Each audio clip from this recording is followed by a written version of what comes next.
বলছি, আগে সবাইকে আসতে দিন। মাথা নিচে নিচে আমার বগলের নিচে করুন, ছিঁড়ে যাবে। আরে অনেকে পিছনে জায়গা কম, আস্তে আস্তে নিচে নিচে দেখুন। নিচে নিচে। জয় জগন্নাথ, জগন্নাথ স্বামী নয়ন পথগামী ত্রাহি মা। ভগবান পুরী থেকে 350 কিলোমিটার এত দূরে এসছেন, বাংলায় ঢুকেছেন। আমরা তাকে স্বাগত করতে, দর্শন করতে এসেছি, সৌভাগ্যের ব্যাপার।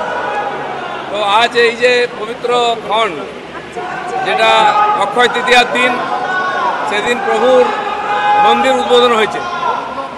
ভারতবর্ষের কোণে কোণে হাজার হাজার মন্দির ছড়িয়ে আছে, হচ্ছে, আরও হবে। মানুষের মনের মধ্যে ভক্তির জাগরণ হচ্ছে, মন্দিরও বাড়ছে।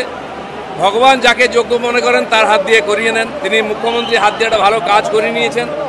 আমরা ভগবানকে দর্শন করার সুযোগ পেয়েছি, আমি সেই সুযোগটা ছাড়িয়ে নিয়ে এসেছি। কোনো রাজনীতিক কথা বলতে আসিনি, আমার বন্ধু পাশে আছে মন্ত্রী। ভগবানের বিরোধিতা কেউ করতে পারে না। কেউ কেউ রামচন্দ্রের বিরোধিতা করেছিল, যে যার ভক্তি অনুযায়ী করবে। ভগবানের সঙ্গে ঝগড়াও নেই, বিরোধিতাও নেই। সরকারের তরফ থেকে এই অনুষ্ঠান হয়েছে।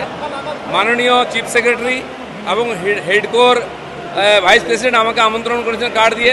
সরকারের প্রতিনিধি হিসেবে অরূপদা আছে, সে আমাকে স্বাগত করেছে।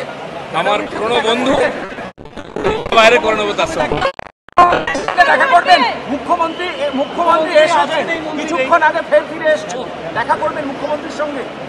উনি যদি ডাকেন যাবো, উনি আমাদের মুখিয়া, ওনার হাত দিয়ে মন্দির প্রতিষ্ঠা হয়েছে। আচ্ছা দিলীপ দা, এই যে আপনি এলেন, এই স্বাগত, এরপর পার্টি যদি আপনাকে ফোকাস করে বা সাইড করে, কি করবেন, কি বলবেন? এখানে আমি পার্টি করতে আসিনি, আমি ভগবানের কাছে এসেছি।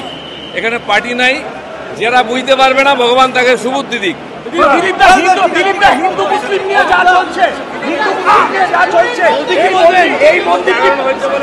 এই মন্দির কি বিশেষ বার্তা?